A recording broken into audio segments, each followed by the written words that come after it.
શ્રી ગણેશાય નમઃ। મિત્રો, આપ જોઈ રહ્યા છો આપણી યુટ્યુબ ચેનલ આશીર્વાદમાં આપ સૌનું સ્વાગત છે। આજે આપણે આ વિડીયોમાં સાંભળીશું માગશર સુદ પક્ષની એકાદશી છે, જે જયા એકાદશી તરીકે ઓળખાય છે। આ જયા એકાદશી બ્રહ્મ હત્યાના પાપનું નિવારણ કરનાર, પિચાસ તત્વોનો નાશ કરી પ્રેત યોનિમાંથી ઉદ્ધાર કરનારી પવિત્ર, પાવનકારી, મંગલકારી એકાદશી છે। તો આજે આપણે આ પવિત્ર જયા એકાદશીના પાવન દિવસે એકાદશીના વ્રતવિધિ, મહાત્મ્ય તથા વ્રત કથા વિશે આજે આપણે આ વિડીયોમાં સાંભળીશું। જો આપને મારો વિડીયો પસંદ આવે તો લાઈક કરજો, શેર કરજો અને પહેલીવાર જો આ વિડીયો આ ચેનલમાં જોઈ રહ્યા હોય તો સબસ્ક્રાઈબ કરજો, જેથી મારા નવા વિડીયોની માહિતી તુરંત આપ સુધી પહોંચે। જલમધ્યે વરાહં ચ પર્વતે રઘુનંદનમ ગમને વામન ચેવ સર્વકામેષુ માધવમ ષોડશતાની નમાની પ્રતિરુધ્યાય પઠેત સર્વપાપ વિનિમુક્તા વિષ્ણુ લોકે મહ્યતે। હે લક્ષ્મીપતિ, હે દેવાધિદેવ, શેષનાગ પર શયન કરનારા, સુંદર અંગવાળા, કમળ જેવા નેત્રવાળા, ભયના ભયોને હરનારા, ત્રિલોકના સ્વામી હે વિષ્ણુ ભગવાન, હું તમને નમન કરું છું। મનુષ્યને સારા માર્ગે ચાલવા, સારા કર્મો કરવા, જપ તપ વ્રત ઉપવાસ કરવા આપણા શાસ્ત્રોમાં કહ્યું છે। આ બધામાં એકાદશીના વ્રતનું મહાત્મ્ય સૌથી મોટું ગણવામાં આવે છે।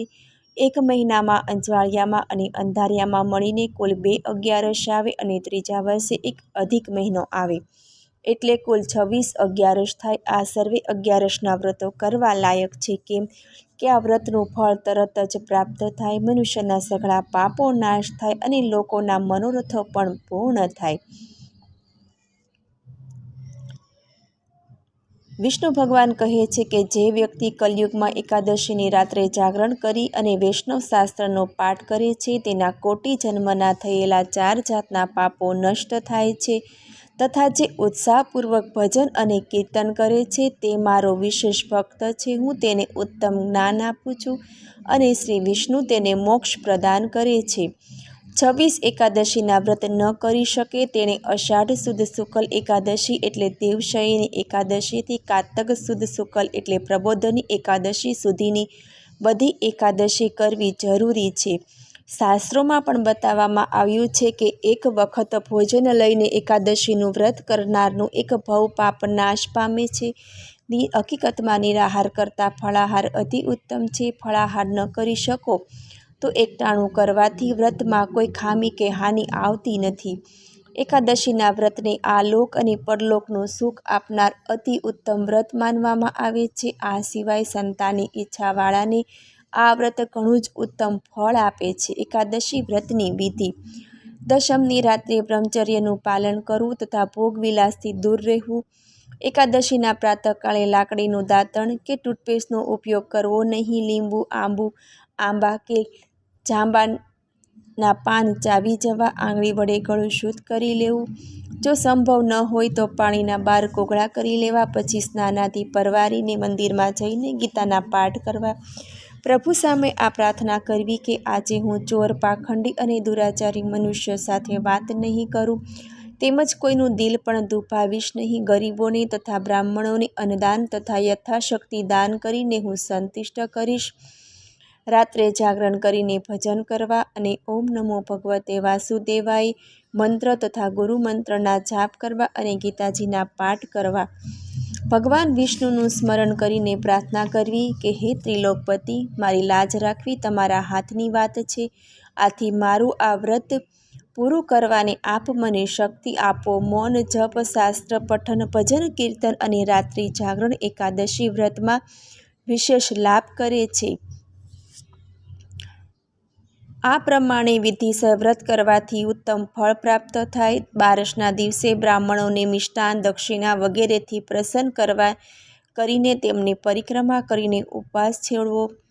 પારણા કઈ રીતે કરવા? બારસના દિવસે એવા પૂંજાના સ્થાને બેસીને 7 શેકેલા ચણાના 14 ટુકડા કરીને પોતાની માથાની પાછળ ફેંકવા અને કહેવું કે મારા 7 જન્મોના શારીરિક, વાચિક અને માનસિક પાપો નાશ થઈ ગયા છે। આવી ભાવના કરીને 7 અંજલિ પાણી પીવું તથા ચણાના 7 દાણા ખાઈને વ્રત ખોલવું જોઈએ।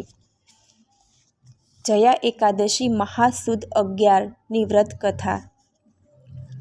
જ્યારે યુધિષ્ઠિરે મહા મહિનાની સુદ પક્ષની એકાદશી વિશે જાણવાની ઈચ્છા વ્યક્ત કરી ત્યારે શ્રી કૃષ્ણ ભગવાને કહ્યું કે હે રાજન, મહા મહિનાના શુક્લ પક્ષમાં આવતી એકાદશીનું નામ જયા છે। આ બધા પાપોનું હરણ કરનારી ઉત્તમ તિથિ ગણાય છે। એ અપવિત્ર તથા સઘળા પાપોનો નાશ કરનારી છે। એટલું જ નહીં પણ આ એકાદશી બ્રહ્મહત્યાનું પાપ તથા પિશાચ તત્વોનો પણ નાશ કરે છે।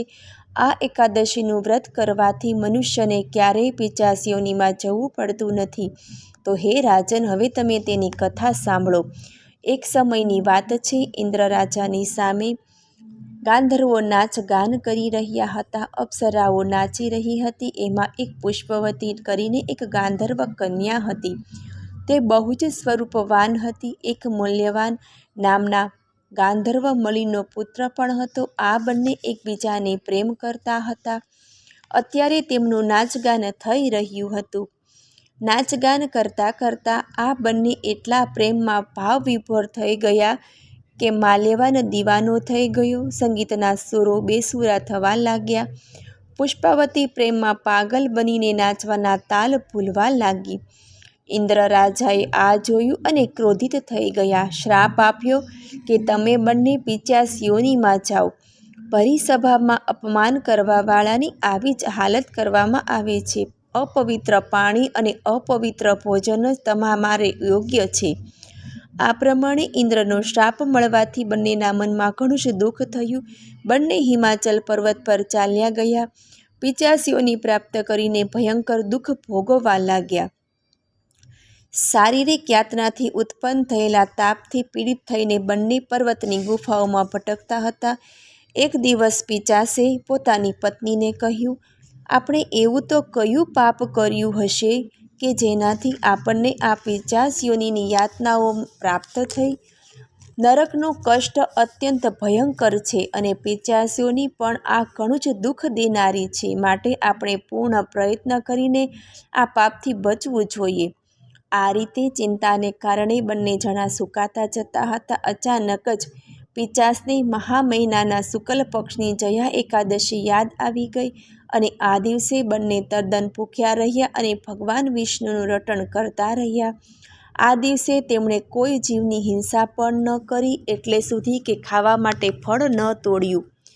નિરંતર દુઃખના કારણે બંને ચિંતાગ્રસ્ત એક પીપળાના વૃક્ષ નીચે આવી રાત જાગતા જ રહ્યા। દિવસ ઉગ્યો, બારસનો દિવસ આવ્યો। આ પ્રમાણે પિશાચ દંપતીએ જયા એકાદશીના વ્રતનું ઉત્તમ વ્રત કર્યું। આ વ્રતના પ્રભાવથી અને વિષ્ણુની શક્તિથી આ બંનેનું પિશાચપણું દૂર થઈ ગયું અને સુંદર શરીર પ્રાપ્ત કર્યું।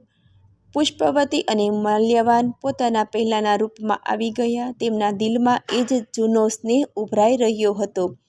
તેઓ બંને મનોહર રૂપ ધારણ કરીને વિમાનમાં બેઠા અને સ્વર્ગલોકમાં ચાલ્યા ગયા। જ્યાં ઇન્દ્ર પાસે જઈને તેને ઘણી જ ખુશાલી સાથે દંડવત પ્રણામ કર્યા। આ બંનેને આવા અલૌકિક રૂપમાં જોઈને ઇન્દ્રને ઘણું જ આશ્ચર્ય થયું। ઇન્દ્રે તરત જ પૂછ્યું, બોલો, કયા પુણ્યના પ્રતાપથી તમે બંને પિશાચ યોનિમાંથી મુક્ત થઈને અહીં આવ્યા? તમે તો મારા શ્રાપથી શ્રાપિત હતા, તો પછી કયા દેવતાઓ તમને એમાંથી છુટકારો અપાવ્યો? માલ્યવાન બોલ્યો, સ્વામી, ભગવાન વિષ્ણુની કૃપા અને જયા નામની એકાદશીના વ્રતના પ્રભાવથી અમારું પિશાચપણું દૂર થયું છે। ઇન્દ્રે કહ્યું, તો તમે હવે બંને સુધાપાન કરો।